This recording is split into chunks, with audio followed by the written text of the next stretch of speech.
What's up, gentlemen? This is Rising Phoenix Podcast, podcast about how to rise up after your divorce. I'm your host, divorce coach Michael Rhodes. Let's get into it.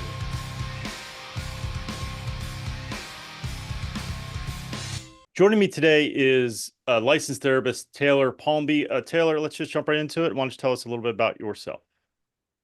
Hi, I'm Taylor. I'm so excited to be here. I am a licensed therapist in the state of New York, and I also work for an incredible nonprofit called Heart Support. We use music to help people with their mental health, primarily metal music. So I'm also a metalhead and a pop punk girly at heart as well, not only metal, but I'm really passionate about helping people heal. And so that's kind of what I do in my Well, for my yeah, work. and that's how I found you. Well, actually, I think it was an article that said therapist reviews Slipknot, all 27 Slipknot videos, and I was like, well, that sounds interesting. And then I watched your video, and it was I recommend everyone go and watch it themselves. It was Oh, thank you. very impactful. You tell your story, and I don't know how much we want to get into that, or if we want to sort of save that for the video or whatever, we can certainly touch on it. But that's what sort of brought me to you, and it made me wonder what besides trying to help people, how did you find this path? How did you go down this path of sort of using music to sort of to help folks to put it into context? How did that come to be? Yeah. I think I have always found so much healing in music. Even from a young age, music has been something that I felt seen and heard and understood.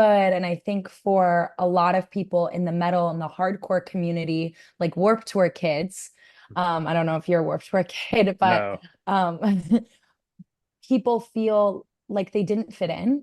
Mm. And a lot of people were made fun of, but then you go to Warped Tour and it's like suddenly I feel like I fit. This is the music I like, and everybody is, expressing themselves. And that was my experience. Music felt like it gave words to feelings that I couldn't give words to when I was young.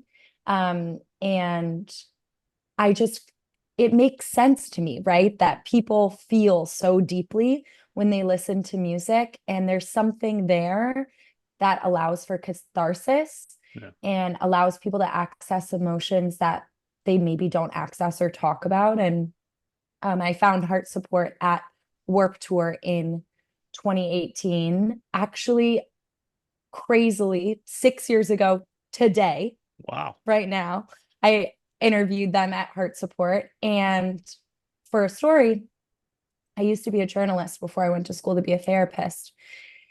And I just fell in love with the mission of like using music to help people and giving people a place, people in the music community, a place to go when they were struggling. Um, and so I just feel like I got really lucky to stumble upon this path. And we have been, as a company, trying to continue to incorporate music into our everyday, because that's where we feel like people open up the most, is when they're talking about their favorite song, their favorite bands. There's something about talking about your favorite song that inherently allows you to talk about your own experience of like why Mm. it's your favorite, what it makes you feel, what feeling is being expressed in this person in this song that you maybe can relate to in your day-to-day life.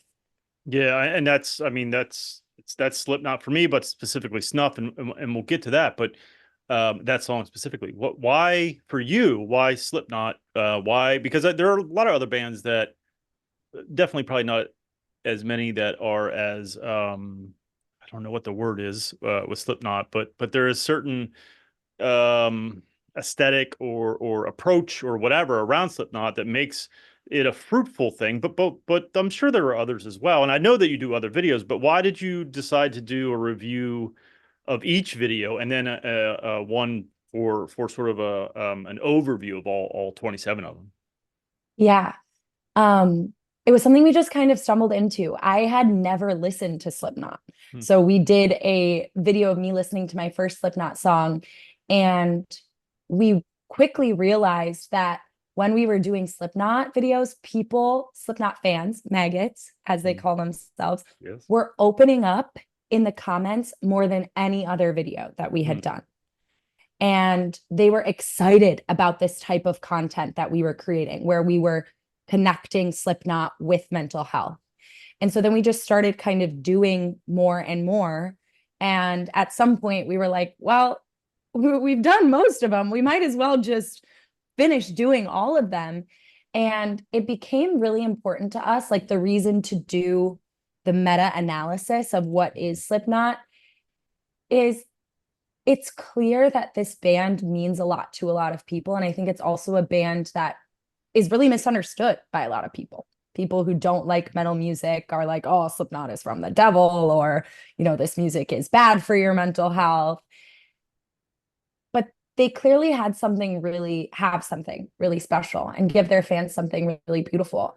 And we wanted to really understand that and honor that for the fan base. That's something that we've been trying to do with our content. We've created, done a couple of other things like that with Ren is an artist that's also really powerful that we went through. But we want to add something to the conversation instead of just reviewing the songs. And so it was just a really kind of happenstance, long-winded way of saying we stumbled upon it and realized people liked it, and we wanted to keep giving people the opportunity to open up. Did you find yourself over the course of that exercise, and I'm not sure how long it took you, but did you find yourself becoming a Slipknot fan? And if so, like, was it a quick thing? Did it take time for you to sort of wrap your head around it all, or what was that process kind of like? Yeah, that's a great question. At first, I'm a metal girl, but I'm like a metalcore girl. So I Gotcha. like new kind of what they sing in it. And at first I was a little bit like, oh, I don't know that I like this so Right. much. Right. But as I went through the exercise and kept listening, I love Slipknot. I think they're awesome. And it's a little bit like, you know, once you know a person, once you know what somebody stands for and who they are, you inherently love them.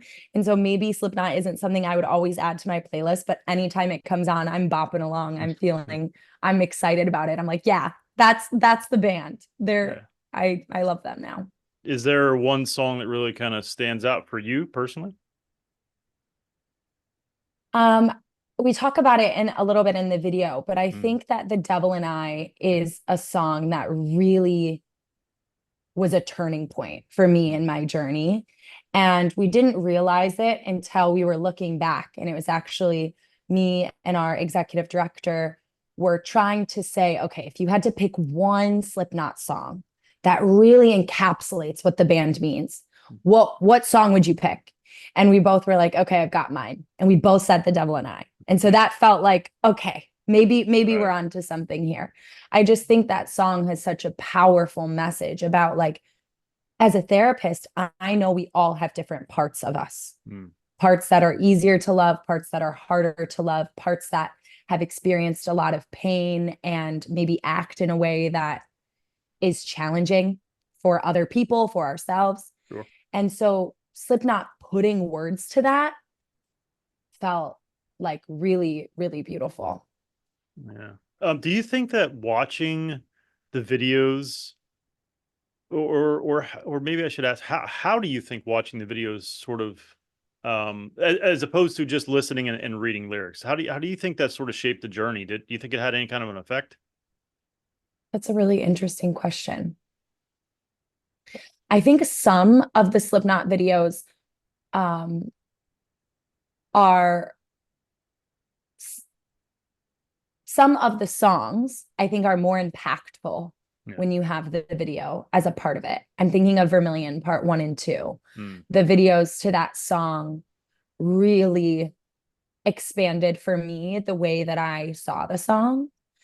Um, and I also think that being able to see Slipknot wearing their masks, Mm. wearing their pain, being scary was a huge part of my conceptualization of what the band means. Yeah. So I think it really did shape the way that I see the band. And I'm glad that I watched the videos instead of just just listening. I'm curious, what do you think? Do you think that they I'll be honest with you. I don't. I've seen a few, but I've definitely not seen all 27. I don't watch videos anymore. Like I Yeah. don't. I couldn't tell you. I'm trying to think. Like Extreme's new album, they had put a couple videos out that I watched. I'm a YouTube surfer, and like if it pops up, Yeah. I'll watch it. But I listen more because I do a lot of driving and stuff for my real job.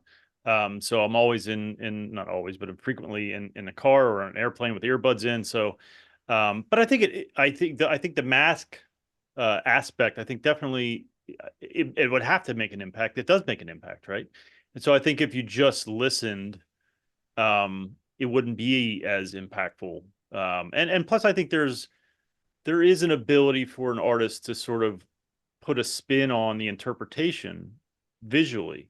Whereas if you're reading, it's like reading a book and watching a movie, right? Like if you read Right. the book, you sort of create your own sort of world and how that looks and all that kind of stuff, as opposed to watching the movie and someone else sort of recreates or creates that for you. So I would think it would have to have made an impact in a mostly positive way.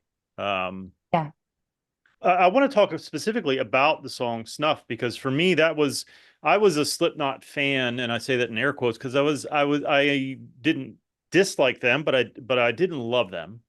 And then actually, speaking of anniversaries, 5 years ago yesterday, my now ex-wife left the marital Mhm. home. And I don't know at what point I had heard the song Snuff, I am sure before that. But I don't know at what point I heard it again. And I really listened to the lyrics. And I think I probably saw the live video of Corey doing it live acoustically by himself, is probably how I stumbled upon it and really dove Mhm. into those lyrics. Um, and so I want to talk about that song specifically and how you sort of or one of the things that you pointed out about it was um this sort of longing or not longing sort of degradation of self Mhm. Mhm. because of the loss of a relationship in that like you're left and now everything is all hope is gone to throughout a Slipknot album title, because that relationship is gone. Then you are nothing. You're nothing without them. And that the first part of that song, for sure, anyhow, talks about that. And you kind of pointed out. Can you talk about sort of that um, that feeling that comes during and maybe you've experienced this. I certainly have during a breakup, during a divorce, where you feel less than because of the loss of it. What does that sort of say? And I know this is kind of tricky because you can't speak for everybody, but what do you think that sort of says about a person that goes through that sort of experience and feels that way because of it? Yeah, I think that is such a great question. And I think there's, you know, when we lose someone and we feel like we lost them because they chose to leave, we receive this message of like, I am not chosen. And the pain of that not being chosen, I think, depends largely on a person's baseline level of self-worth, right? If you're already in a place of, I am not worthy, I am not good, and you were using this person as validation of your worthiness, of your goodness, or if you're using outside things to validate, then having someone say, I don't choose you feels a lot worse than if you know, like I'm worthy, I'm good enough, and someone choosing me or not choosing me doesn't change that. That is going to be something that is easier to bounce back from, I think. Yeah, I would agree, and I think it begs the question to me: how many people? And again, this is probably not a fair question, in some Okay. ways, because you don't know. But the question that begs that pops in my head is how many people do you think actually are able to do that? And again, I know it's not sort of a fair question, but it feels like a whole lot of people have a lot of self-worth issues. And I think that's sort of the one of the core problems we face in this world is I think a lot of us, and I'll throw myself in there, have poor to zero self-worth. And I feel like anyone that goes through a lot of folks that go through a breakup struggle with this. And I feel Yeah. like it's a universal thing. Maybe I'm wrong. Yeah, no, I'm totally with you. And I actually also think that there is, and I don't want to be too tangential, but I think that there's a lot of stigma around feeling so distraught after a breakup, Mm, whether that be a divorce or yeah. a relationship that meant a lot for you. People feel like I shouldn't be this upset about it a Right. lot of the time. And that Yeah. only contributes to this level of shame that makes it harder to heal from. Yeah. Um, but I do agree with you. I think that we have like a self-worth crisis on our Yeah. hands in a lot of ways, and that our mental health crisis in this country can largely be boiled down to people's feelings of I'm not good enough, I'm unlovable, I'm not worthy, Yeah. this will never get better. Yeah. You know, those kinds of I'm incapable, those kinds of feelings.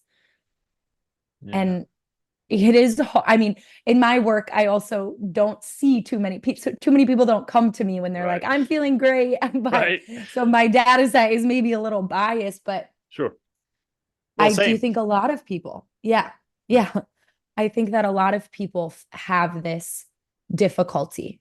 And I don't think that it's taught, right? Like we don't Mm. learn a lot about how to have a relationship with ourselves and Yeah. And or how to improve that relationship. well, and that's so that's the question is and for me in some ways, because I'm always searching for answers. I think that's part of why I do what I do here. So okay, so now we know the issue, right? Poor self-worth. How do we fix that? What's the steps? What do we need to do? And I got a pen and paper right here, so let me know. I'll write it down. I actually heard something recently that I've been thinking a lot about and um and mulling over. So I can't take too much credit for it. It was Matthew Hussey, I believe, on a podcast, Almost 30. And I've been using this with my clients, and I think it's really helpful. One, when we think about our relationship with ourselves, we often try to love ourselves in the same way that we would a romantic partner, of like, I picked this person because they're smart and they're funny and all these qualities that they have that we admire.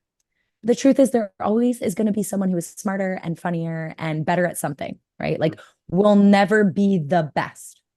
And so, this framework of loving yourself because of qualities also is dangerous, because then what if you're not funny one day? Or what if you don't feel smart? A better framework that Matthew Hussey said that I loved was like thinking of it like parental love. When you ask a parent why they love their child, they say, because they're mine, right? It's this idea of I am mine and I have one life and I have been given the opportunity to steward this life. So it's actually my responsibility to love myself. Hmm. Not all, even when I don't always feel it.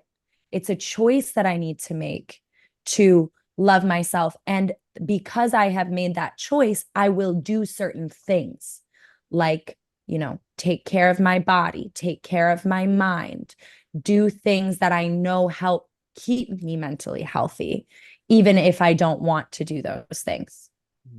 I just scribbled something down. I do that often.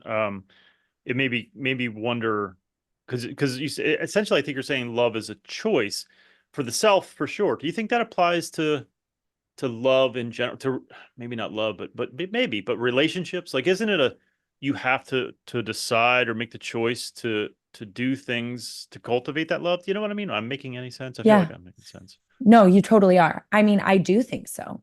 I think there are, you don't always feel in love with your partner, Yeah.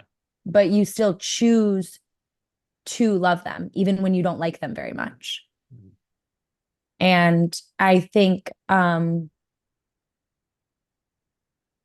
mean, I don't want to be too controversial, but I do think that we have a oversaturation of choice Mm, in dating and so much yes. accessibility to people through Yeah. dating apps and Instagram and all of those things makes it seem like, oh, well, this is too hard. There might be someone better out there for me. You're preaching to the choir here, sister. Yeah, I totally agree. I think it's, I was having this discussion today with my best friend, and I was saying I think that people just don't, for whatever reason, society, all kinds of things. I don't think it's just one thing.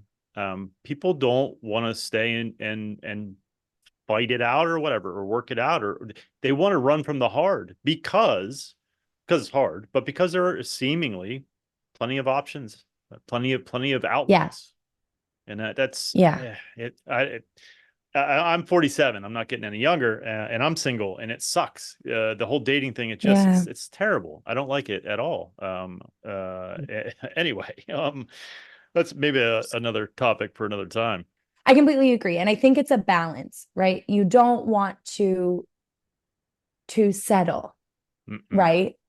But once you find someone who you're compatible with and who you care for, you do want to, in some ways, and this is, I also heard from Matthew Hussey, so I don't mean to just be repeating him, but I liked this phrase of like, Okay. settle on. You do need to settle on them. And then in that, it's like, now I'm choosing to commit. And that's not only a gift that I'm giving to this person, it's a gift that I'm giving to myself to build something, because relationships are the most beautiful healing container and growth accelerators in a lot of ways. Hmm. And I I think a lot of, go ahead. No, I struggle with that a bit. And I'm not disagreeing. I'm not saying that. I'm not a confrontational dude. Good, bad, or indifferent. It's just not my nature. I think in the history of this podcast, I've had one argument. Um, Oh, I love it. I, but I I think welcome. I wonder how much people put their hopes and dreams in a relationship, Mm, um, in order to get better, right? And I wonder how sure. much people need to. And again, I don't think you're wrong, because I think if you do build something, then of course it can be safe, it can be um, healing, right? Because you get acceptance. But I wonder how many people rely on that a little too much, or maybe put too much expectation or pressure on that, and expect that to sort of like the relationship if will fix it all, so to speak. Totally. Yeah. So I think a lot of people do that.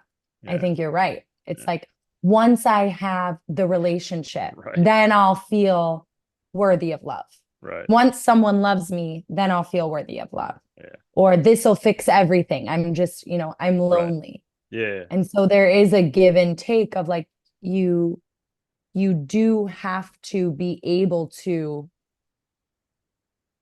um build a baseline level of self-love, self-care, and self-worth. yeah. And I believe there are things within us, many things that have been broken in relationships, that then can be healed in relationships. And Mm. that's really beautiful. Yeah, like I said, I don't disagree. I guess I guess I'm a little jaded maybe or something. I don't know, because I can't seem to. It's been 5 years, and I can't seem to. And I'm sure some Mm, of it is, and I don't. I mean, this is a whole other podcast episode, I think, but like, I don't necessarily think it's like it's my fault or anything of that nature. I think it's possibly partially that I am very protective of me. So any kind of hint of a red-ish looking flag, I'm out. It could be that as mm, part of it. I live in middle of no fucking where, Pennsylvania, so that might be a mm. part of it too. There are not a lot of options. Um, I can make all kinds of jokes, but I won't. And so I hope that you're right. And I don't think that you're wrong. I just, man, I would like that, because I would like to build something. I would Yeah. like to do it right, so to speak, whatever the fuck that means. But anyway, we're getting way off track. I want to go back a little bit to, but thanks. That was great. I want to go a little bit back to Slipknot, and um, talk about sort of what, and you kind of summed it up in your last video, and you talked about the devil and I. So we kind of think, or your view was that essentially it's their theme, for lack of a better word, maybe is put your pain on display, be vulnerable, right? Is that kind of what you landed on after you'd seen all 27 videos? Yeah. Yeah. Slipknot invites us to um wear our pain instead of mask it. A lot of people swallow their pain. And I think why this is such a powerful thing largely is because Slipknot has a primarily male fan base, right? And men are socialized since birth, like, don't cry, don't express any emotion that's not anger. And so Slipknot, like, it's kind of even sneaky. They like teach you how to express. They like show you that it's okay to have pain by wearing their own pain. And they don't tell you what to do with it once it's there, but they say, like, put this on the surface, bring this out of you, because that's the only way you can deal with it. Nothing in the shadows can be healed. We have to bring it to the light. And so I think that is such a powerful message, even in the act of their masks. Their masks are literal displays of what hurt has happened to them in their lives. And then the lyrics and everything else around it, it's pain, it's hurt. That's what they're expressing. And it's so powerful. It's beautiful.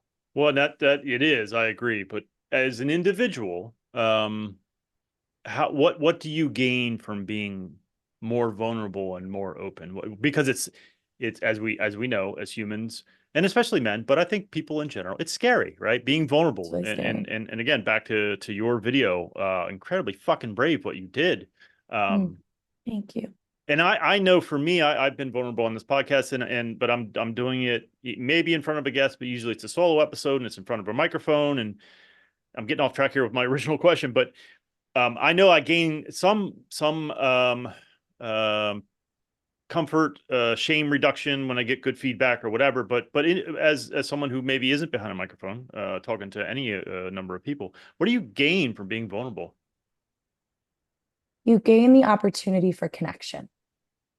And you gain the opportunity to be seen, like deeply seen and accepted in your brokenness, in your pain. And we had someone recently share. We have incredible volunteers who respond to comments all the time. But someone recently was sharing about how they were going to take their own life. And, they felt like their son would be better off without them. And I responded to them, and I, just kind of listened, basically reflected back what I heard. And he responded to me and he was like, I thank you. Like, I feel so seen and so heard. And you saved me from making a really terrible decision. Like, people being vulnerable gives you the opportunity to heal. It's the only way. And maybe it's not being vulnerable with the internet, right? Like we Right. do. Right. Maybe it's being vulnerable with a friend or with a therapist. And I think a lot of people's pain was created when they were vulnerable and they were rejected. And so having a corrective emotional experience of I'm vulnerable and I'm accepted and I'm seen and I'm cared for and it's okay and I'm safe is really powerful for that part of us that's been hurt in the past by vulnerability. Yeah. Is that kind of what led you to therapy, is to be that person or that thing, or maybe the better question is that what people gain from therapy, the ability to be seen and heard by somebody else? Yeah. I think that's a great question. I used to be a journalist, and so I used to say that I wanted to write other people's stories. And as a therapist, I help people write their own story and tell their own story. And it's the greatest gift in my life to get to, hear and see the vulnerability, and to be a part of, that corrective emotional experience, to have people. Yeah. Do you think that it also comes from your own experience of having, I mean, you have a significant story of pain, right? Do you think that Yeah. also sort of pushed you in this direction, or maybe push is the wrong word, but maybe not. 100%. And I have a baseline belief that pain is directly related to purpose. It's been shown over and over and over and over again in my life. And Can you that let's talk about sorry, let's talk about that sound that's very profound to me. I don't think I've ever heard anyone say that. What let's expand on that. What do you mean? I believe that my pain that I've experienced in my life, I have seen my pain, maybe it's a better way to say it, be alchemized every time into my purpose. And it's happened so frequently that I'm able to believe it firmly to a place now where I'm experiencing pain. I can say, okay, I know there's something in this for me. Hmm. And that makes the experience of pain different when you believe that.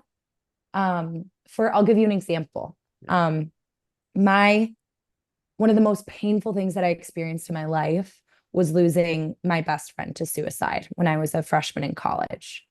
He is written all over what I do now. And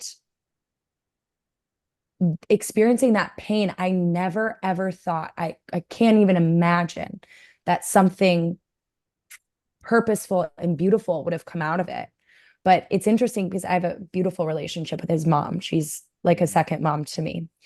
And even her, who lost her son, like the love, I can't even imagine, fathom what that was like for her.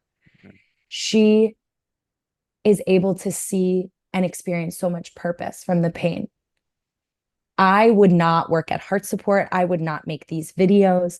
We created a band together. He loved metal music. I didn't love metal music. Nice. And now, like, I have seen so many full circle moments where we had a festival in 2020, 2023. And I have the words to Swing Life Away by Rise Against tattooed on my bicep. It was the song that I sang at his funeral. If love is a labor, I'll slave till the end. It was our song. And our festival was days apart from the anniversary of his death. I had nothing to do with the planning of the festival. Rise Against headlined it.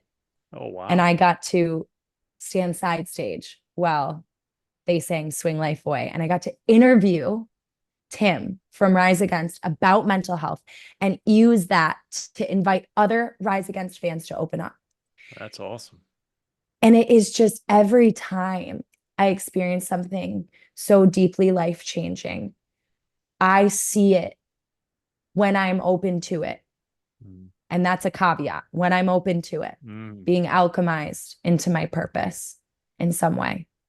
Yeah. So, I mean, that's beautiful. It's really beautiful. And I think the takeaway, because I find myself remembering who I was in the beginning of my journey and thinking about the guys that are listening that are in the beginning of their journey. And I think, the message is that I think that your pain is not for naught, right? It's valid, it's real, and it could lead to good things. And it's really, really fucking hard to imagine that in the beginning. And I'm sure when you found out when your best friend died, if someone would have said something like this, you would have been like, yeah, go fuck yourself.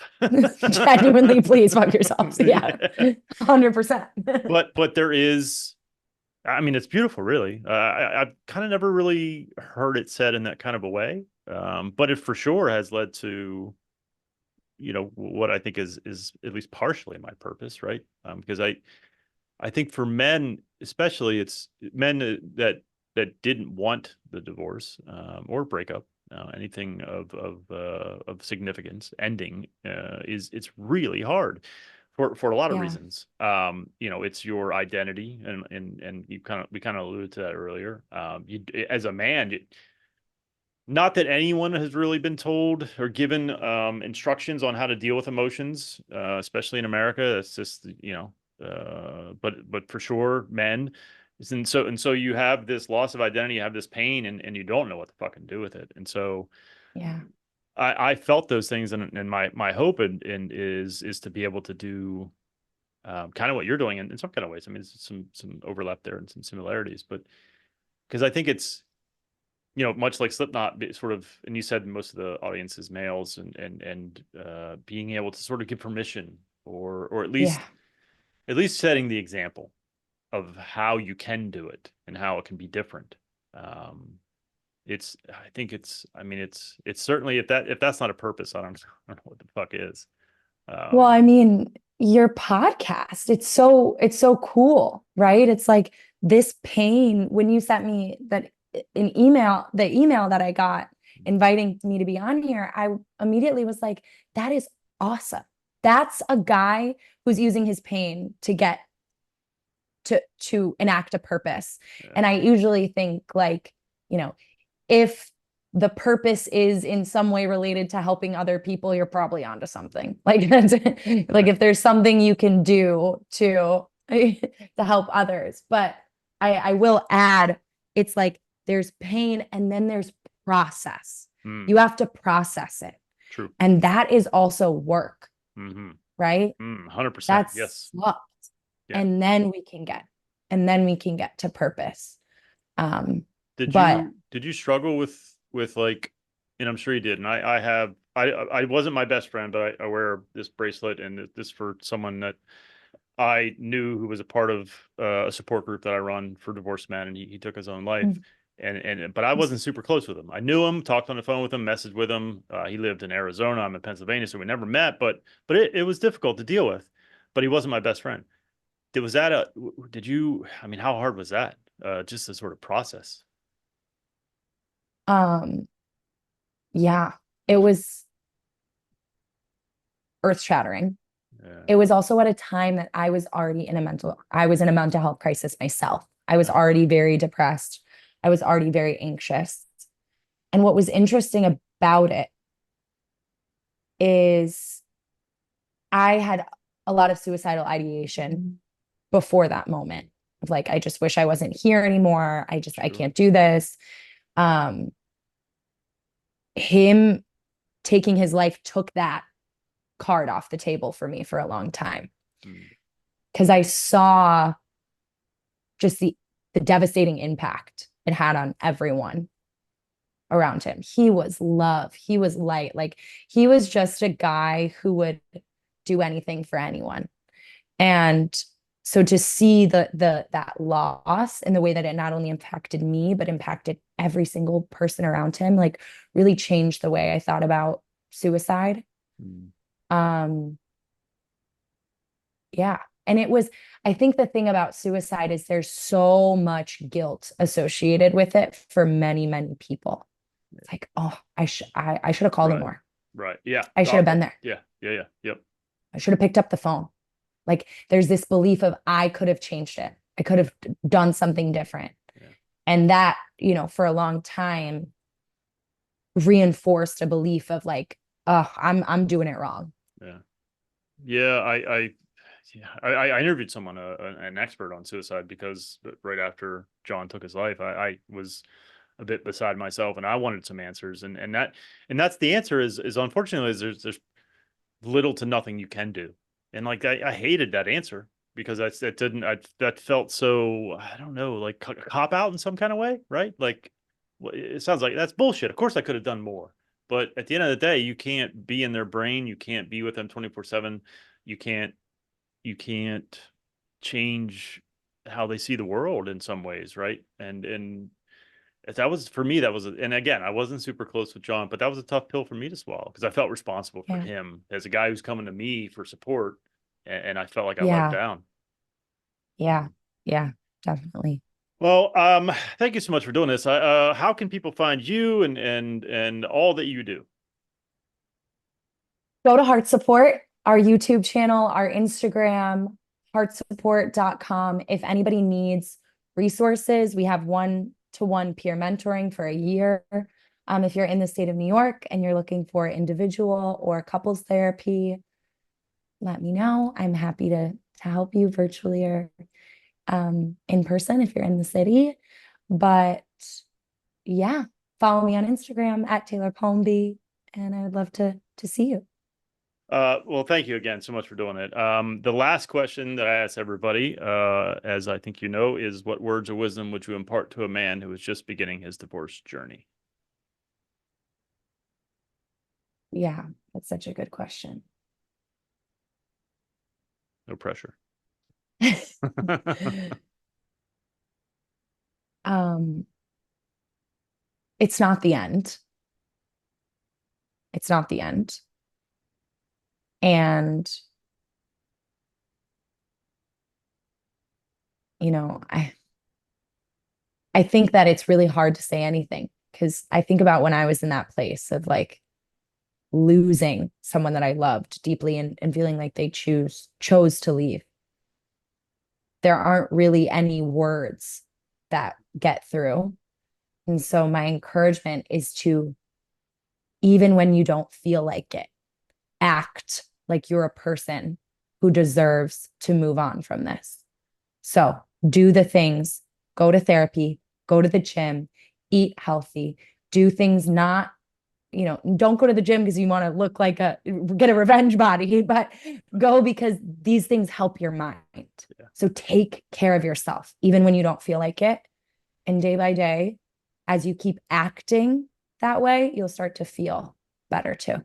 Yeah. Excellent words of wisdom. Thank you so much for doing this, Taylor. I really appreciate it. Thank you so much for having me on. It was so fun. Thank you so much for watching and or listening. Since my separation in July of 2019, I have done an incredible amount of work on myself.